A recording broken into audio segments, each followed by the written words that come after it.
What's this icky paint-like goop? It's moving! Now, boys, don't touch that stuff.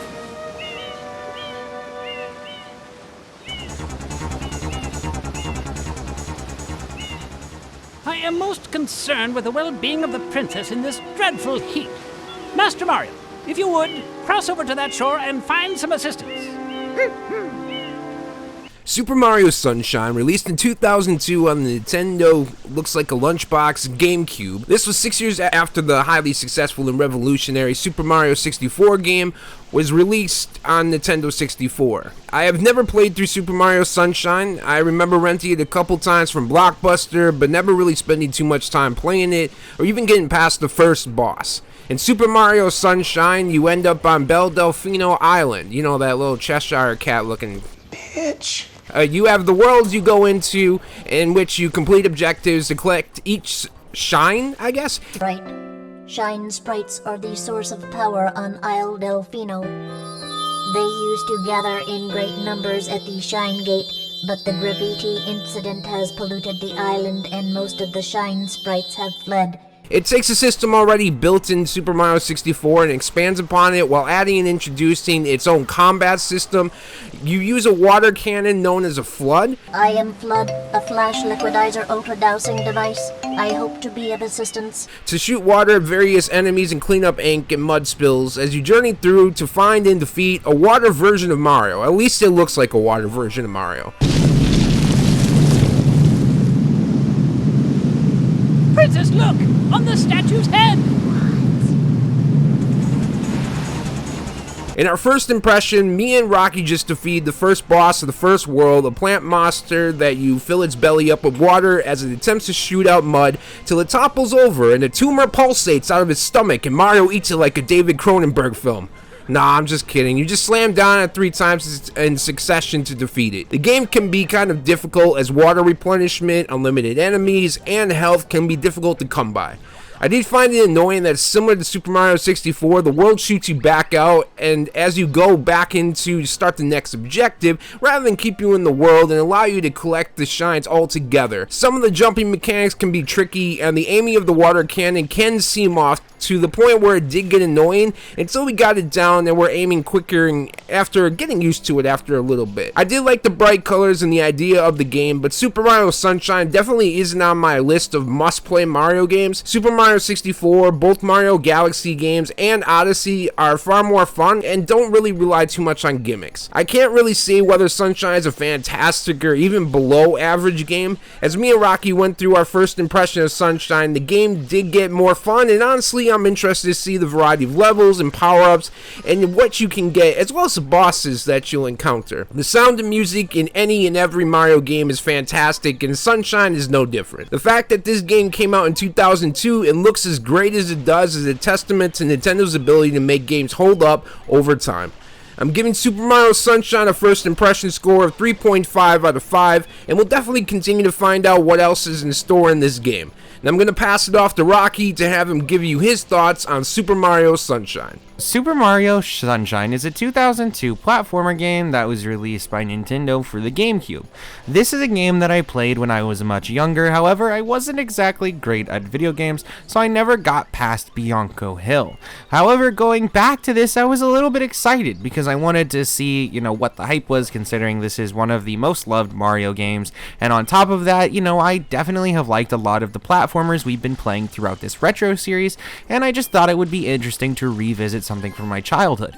And going back, it was definitely still a pretty decent game. It takes all of the aspects of Mario's platformer and then combines it almost with like this kind of third-person shooter aspect where you have to use your pump. The FLUDD device or flood device is used as both a jetpack and as a water jet type thing that you can use to clean up the land of Belle Delphino. As you progress through the game, you essentially start off coming in as on a vacation for Mario and his crew, and then it turns out there's an evil metallic Mario that's causing havoc in the world. So you get blamed for it, and then you are tasked with cleaning up the mess that this other Mario is consistently leaving. You even get arrested and go to fucking jail and everything. It's really weird, and it's like a very fast sequence that kinds of happens where you get judged very quickly and like sentenced. Behold this sketch of the perpetrator based on eyewitness descriptions. The truth is obvious. The guilty party sits among us. It is none other than Mario. Objection!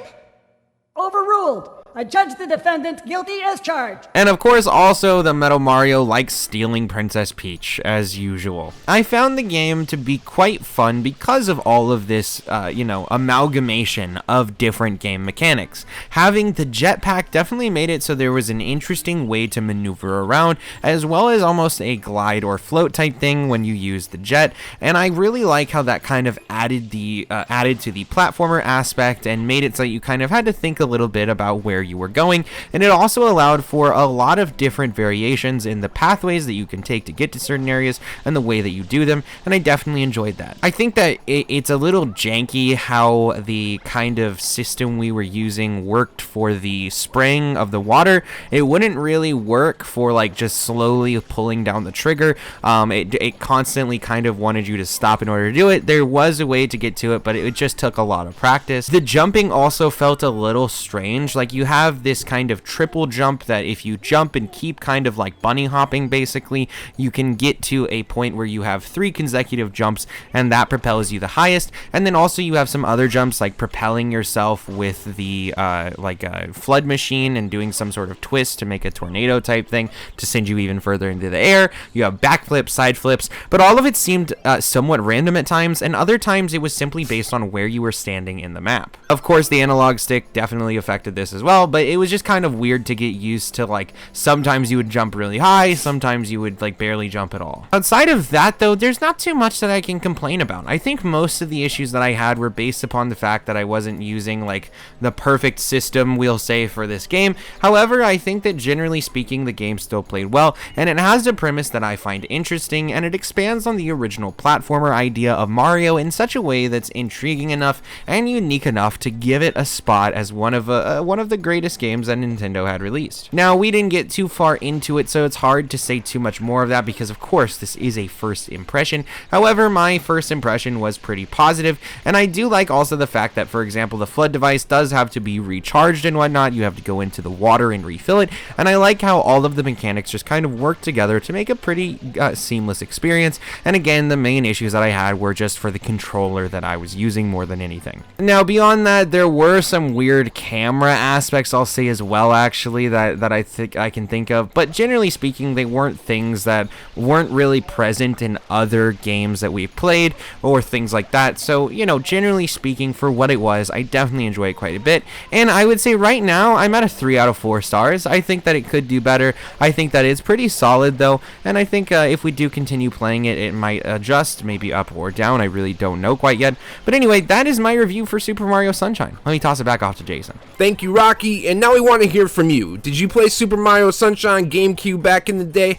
What is your favorite Super Mario game? Let us know in the comments down below. Also down below, you'll find a description where me and my brother Rocky's all other socials are located, as well as a link to our main channel, Smokin Sessions, where we do movie reviews, watch-alongs, and all sorts of content that we're sure you'll enjoy. If you enjoyed this video, don't forget to leave a like, as well as hit that subscribe button so you don't miss out on videos like this from us in the future. Thank you so much for watching and or listening to this video, and we will see you all in the next gaming session.